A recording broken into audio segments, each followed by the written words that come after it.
Good evening friends. मैं आशा करता हूँ कि जो बच्चे इस वक्त प्रीलिम्स एग्जामिनेशन की तैयारी कर रहे होंगे उनकी प्रीलिम्स की प्रिपरेशन काफ़ी अच्छी चल रही होगी। तो ये जो मैं वीडियो बनाने जा रहा हूँ इस बार, वो उन बच्चों के लिए है जो कि अभी उन्होंने अपनी प्रिपरेशन स्टार्ट नहीं की है और मेजरली वो 2022 को लेकर फोकस कर रहे हैं। तो जिस तरीके से डिस्कॉर्ड प्लेटफॉर्म पर कई बच्चे ये चीज़ पूछ रहे थे कि सर तैयारी किस प्रकार से करें, तैयारी करने के लिए क्या कोई क्लासेस होगी कि नहीं होगी, या स्ट्रैटेजी किस तरीके से अपनाई जाए। तो मुझे लगा कि क्यों ना एक वीडियो ऐसा बनाया जाए जिसमें पर्टिकुलरली जो स्टूडेंट्स हैं जो 2022 में अटेम्प्ट दे रहे हैं उन्हें एक छोटी सी स्ट्रैटेजी बताई जाए कि वो किस प्रकार से तैयारी कर सकते हैं। तो यदि आप इस बार का अटेम्प्ट दे रहे हैं तो आप ये वीडियो को स्किप भी कर सकते हैं, लेकिन वो बच्चे जो कि डिस्कॉर्ड प्लेटफॉर्म से जुड़े हुए हैं संभवम टीम के अंतर्गत और 2022 के लिए अटेम्प्ट देने जा रहे हैं, वो इस स्ट्रैटेजी को फॉलो करने की कोशिश कर सकते हैं।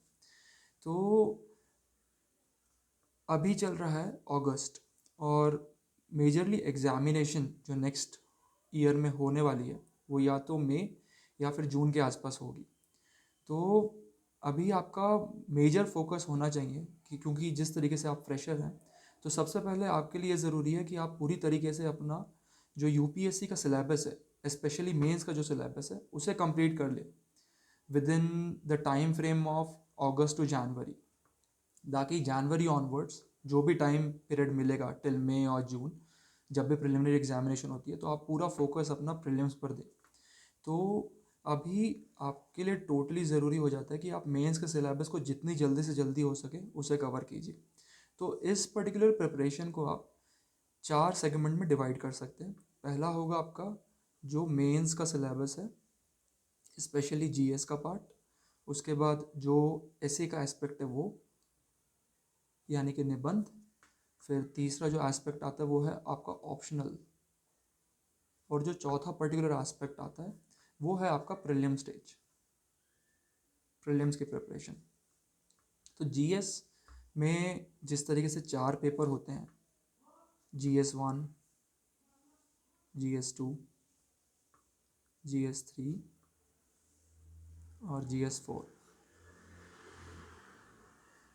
तो आप इस तरीके से कोशिश कीजिए कि आपका जो ये GS1 है इसका जो सिलेबस है वो विद इन 2 मंथ्स में कंप्लीट हो जाए, GS2 का विद इन 2 मंथ्स, GS3 का विद इन 2 मंथ्स। तो लाइक टिल जनवरी आपका ये टोटल GS1, 2 और 3 कंप्लीट हो जाना चाहिए। और जहाँ तक बात है GS4 की, तो एज सच इसका सिलेबस इनके कंपैरिजन में काफ़ी छोटा रहता है।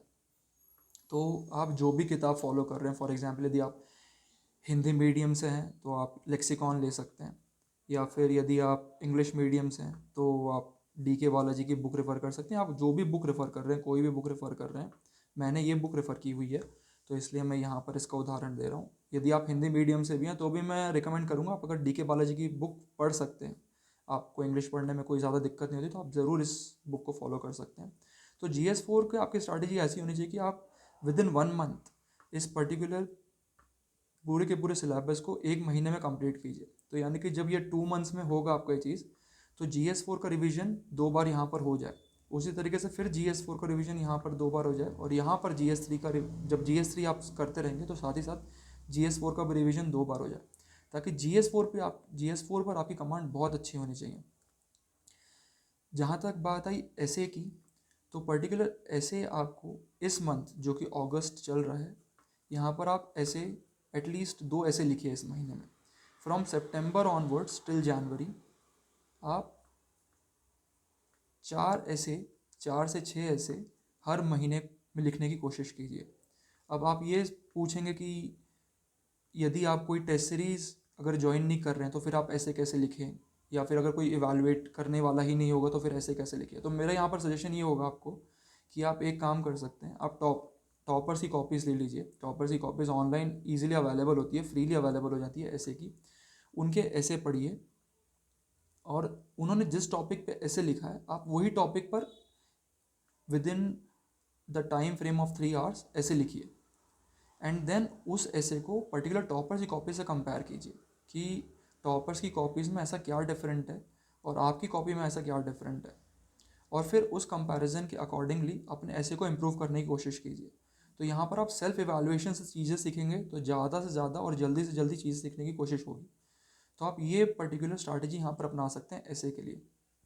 टिल जनवरी आपको ये, मेरा ये कहना होगा कि आप ये स्ट्रैटेजी ज़रूर फॉलो कीजिए कि पाँच पाँच से छः या 4 से 6 ऐसे हर महीने लिखने की एक प्रैक्टिस डालिए, एक आदत डालिए। भले ही आप अभी बिल्कुल न्यू हैं, फ्रेशर हैं, लेकिन फिर भी आपको ये लिख करना ही पड़ेगा अगर आपको ऐसे पे कमांड बनानी है।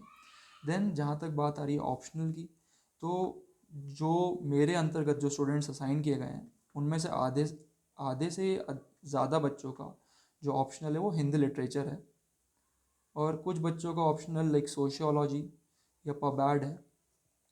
तो आप अपने सहूलियत के अनुसार अपना ऑप्शनल को चूज़ कर सकते हैं, लेकिन ज़रूरी ये है कि जो आपका ऑप्शनल भी है वो भी till the time of January 2022 complete हो जाना चाहिए आपका पूरा ऑप्शनल।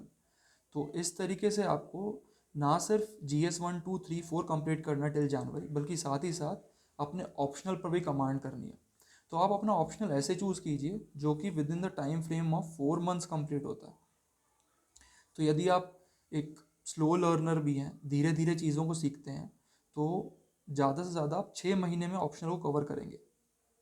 यहाँ मेरा मतलब स्लो लर्नर से ये नहीं है कि आपको चीज़ें आती नहीं हैं या फिर आप कमज़ोर हैं, बल्कि स्लो लर्नर से मेरा मतलब यहाँ पर यह है कि कई बार हमें चीज़ों को समझने में थोड़ा ज़्यादा प्रयास करना पड़ता है। इसका मतलब ये नहीं कि हम कंपटीशन में पीछे, हम बिल्कुल कंपटीशन में आगे रहेंगे, लेकिन हमारा यहाँ पर स्ट्रैटेजी बनाना बहुत ज़रूरी है। और इसके लिए ही मैंने यहाँ पर ये कहा है कि आप यदि स्लो लर्नर है तो 4 से ज़्यादा आप 6 महीने करेंगे, और 6 महीने भी आराम से सहूलियत के अनुसार जनवरी तक आपका चीज़ कंप्लीट हो जाएगा। तो ये ज़रूर कोशिश कीजिएगा कि आपका 6 महीने में ऑप्शनल कंप्लीट हो जाए।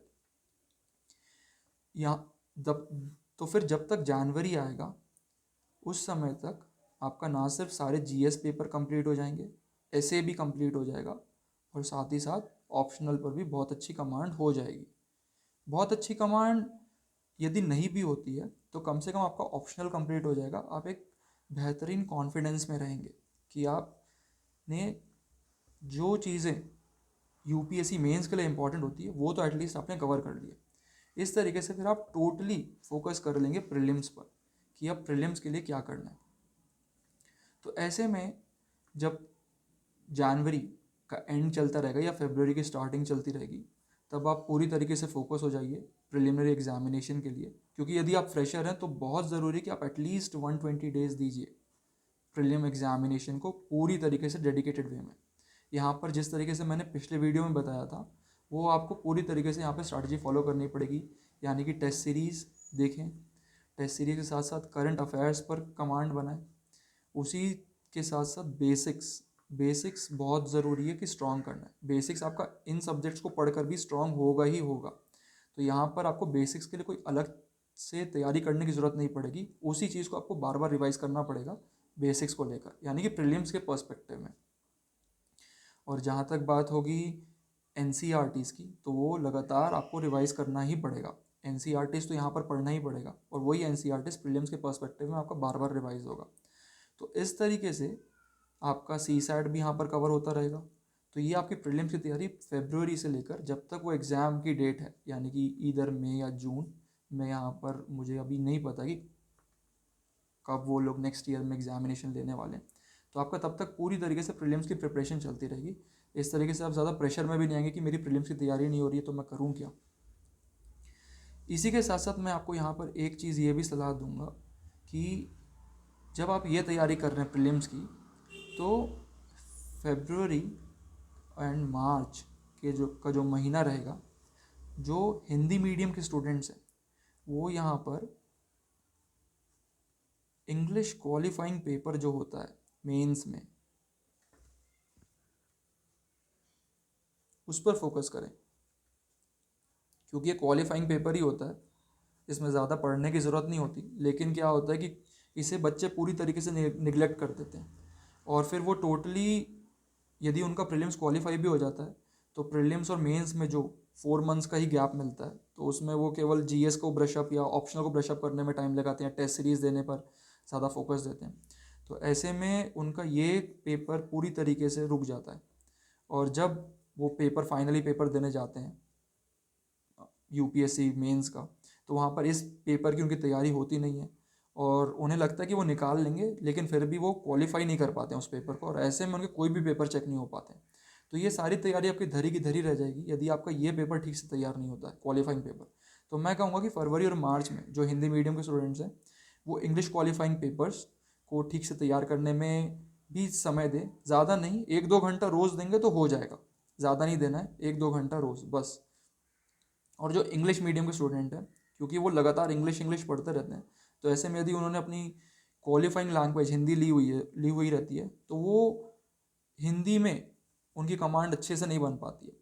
ऐसे में ज़रूरी हो जाता है कि वो भी इस पर्टिकुलर मंथ में, ये जो 2 महीने आएंगे फरवरी मार्च 2022 में, तो यहाँ पर वो इस पर्टिकुलर एस्पेक्ट पे फोकस कर सकते हैं। आप 1 या 2 आवर्स इसे दीजिए प्रीलिम्स के साथ साथ, तो टिल मार्च आपका ये भी तैयार हो जाएगा। तो ऐसे में जब आप प्रीलिम्स क्वालिफाई कर लेंगे तो वहाँ पर फिर आपको वापस ये पेपर्स को देखने की ज़रूरत नहीं पड़ेगी। आप इतने कॉन्फिडेंट होंगे कि विद इन 5 to 10 days भी आप एंड में प्रिपेयर करके इन्हें क्वालिफाई कर सकें। तो ये स्ट्रैटेजी होगी। नेक्स्ट अगले किसी वीडियो में मैं आपको ये बताऊंगा कि GS1, GS2, GS3 या GS4 इनको किस प्रकार से पढ़ें ताकि ये 2 months में आपका कंप्लीट हो जाए। यदि आप कोचिंग ले भी नहीं रहे हैं या कोचिंग आपको नहीं मिल पा रही है, तो आप किस तरीके से इन्हें पढ़ें, इन्हें स्ट्रैटेजाइज करें कि सेल्फ स्टडी के थ्रू ही, और जो भी ऑनलाइन मटेरियल्स अवेलेबल है हमारे पास, उसकी सहायता से किस तरीके से आप अपना GS कंप्लीट कर पाएंगे विद इन 2 months। तो आशा करता हूँ कि आपको ये वीडियो काफ़ी अच्छा लगा होगा। Thanks a lot.